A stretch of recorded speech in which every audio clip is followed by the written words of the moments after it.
Hello everyone, welcome back to a new video. Today I want to pour flowers and I just want to pour white flowers, and I'm just showing you how I mix my resin because I got a comment on my channel and someone wanted to see how I'm mixing my resin because I think I didn't show it for quite a while. So I have my Mastercast resin here and I'm just dividing it into two containers. And for my background color, I have the Sparkle Shiraz.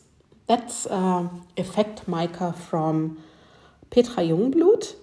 And it has a little bit of a purple sheen to it. It's also a little bit like a color shift mica, and it's very beautiful.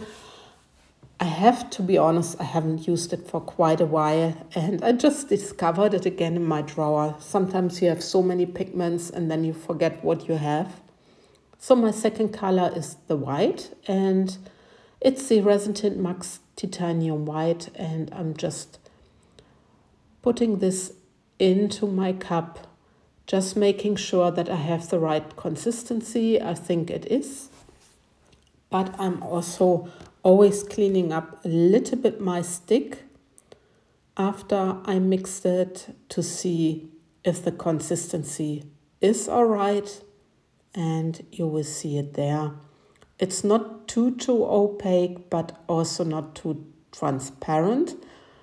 And I'm also adding a little bit of the interfering champagne from Etter Art in there. If you're in the US and you cannot get hold of Etter Art, you can always look at Laura's Art Corner. She has the white gold Spirara, and this is also interference gold and it's very beautiful. So just check it out in the US.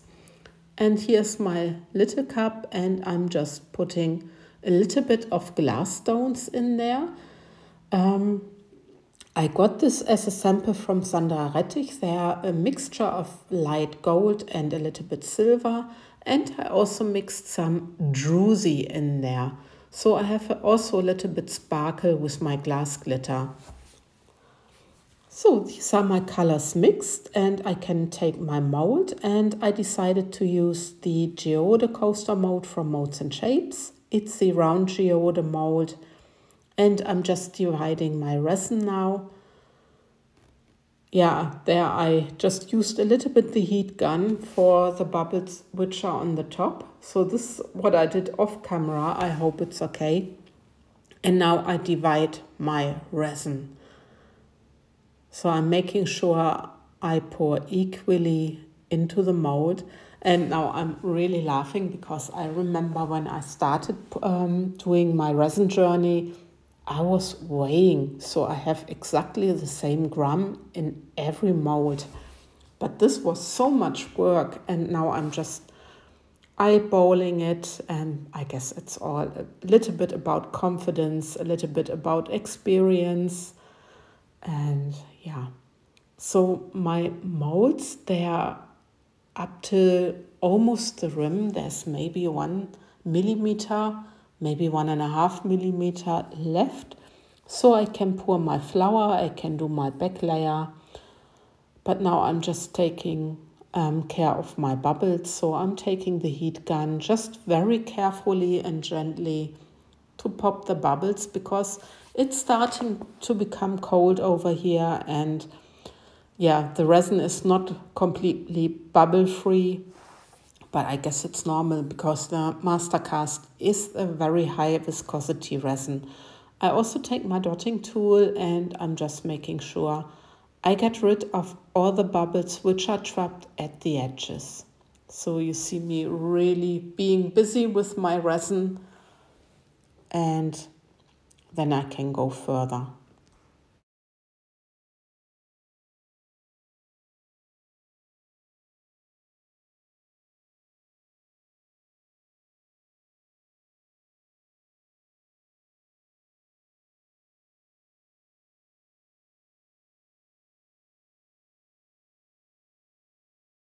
So, and now I'm taking my white mixture and I'm just stirring it a little bit, taking my little torch and just pop some bubbles on the surface, and then I can start with my spirals.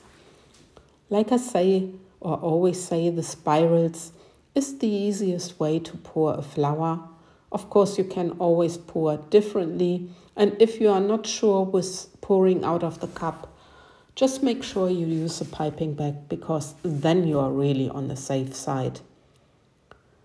So this geode mold is from MoldsandShapes. I will link MoldsandShapes into my description box. There's the promo code PT10. And I will also link Etter Art. There's a promo code PT10. And also Laura's Art Corner. And also PT10 as my promo code. Just check it out if you are interested. So now I did my spiral, but I think I will do a little bit more of the white, because I think I want to have my flowers really wintry. So I don't want them to be looking too thin. So I'm just pouring my spiral from the outside, and then I'm just going a little bit inside. And this is what I'm doing for all the 4 coasters.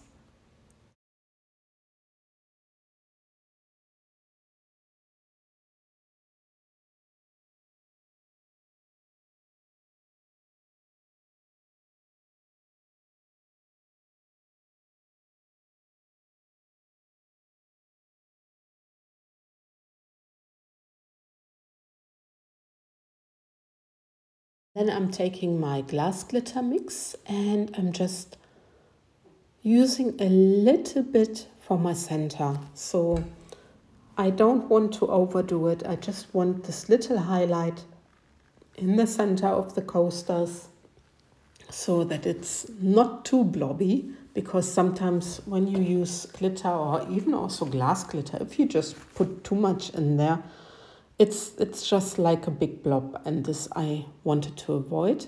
And then I can start drawing my petals, and I'm doing it the normal way.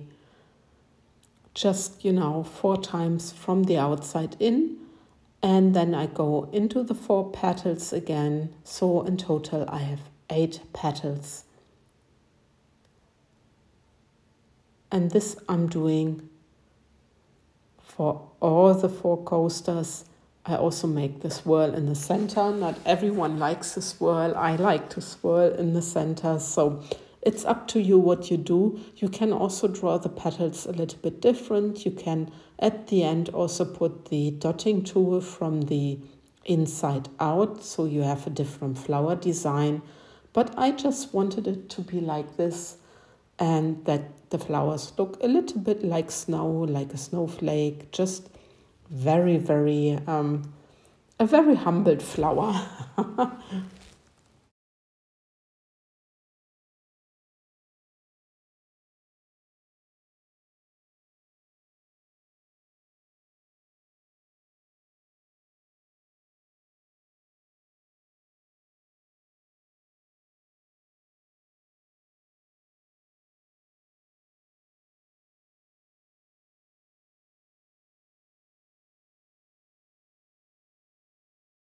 So this is my flower design done, just a quick torch.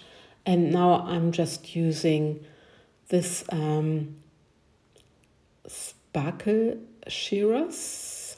I think that's the name, from Petra Jungblut. And I'm just pouring it around the edge. If I would do this again, I would use a little bit more of the powder, because I didn't use too much of the powder, but I was afraid it would just drop down. But you will see it later at the end result. It's a little bit transparent, but on the other hand, yeah, it's like it is. But I find this color very amazing. It has a wonderful sheen. It's really like purple, purplish pink. I don't know how to say this. Also a little bit brownish. It has a very special color, and I always loved it, but I just didn't use it. I don't know why. So I think this is a quite good color combination, the white with that sparkle shearers. And now I can take you down for a close-up where you can see that my etching also pulls towards the center. My flower petals closed, and it really on that side already looks like snow.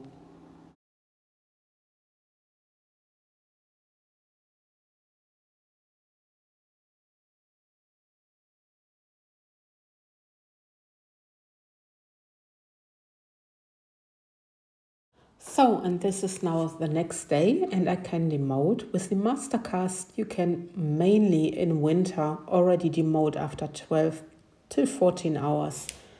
And they're really cured, and I'm quite curious. But you can see what I mentioned, that it's very translucent, my edge.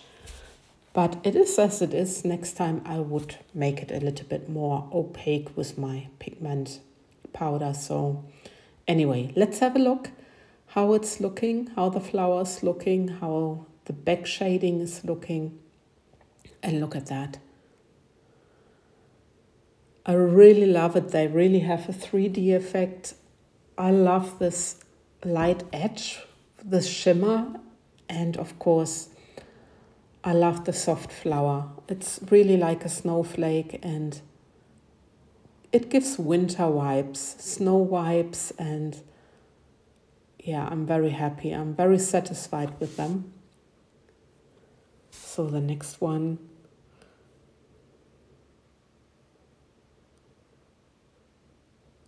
And I'm just happy. And I think the Geode mold is very perfect for this design. I really love it. And this is the last one. And I'm always happy when I get, 4 coasters in round about the same design. And yeah, that makes me very satisfied and happy. But by the way, here's now the close-up, and you can see even better the shimmer of the background, and you can see the flowers, the nice small center. I think, yeah, I really love them. They're really wintry for a winter dish. Or dish? Table, I mean, for a table, sorry. So with this, I love and leave you, and thank you for watching. Take care, guys. Bye-bye.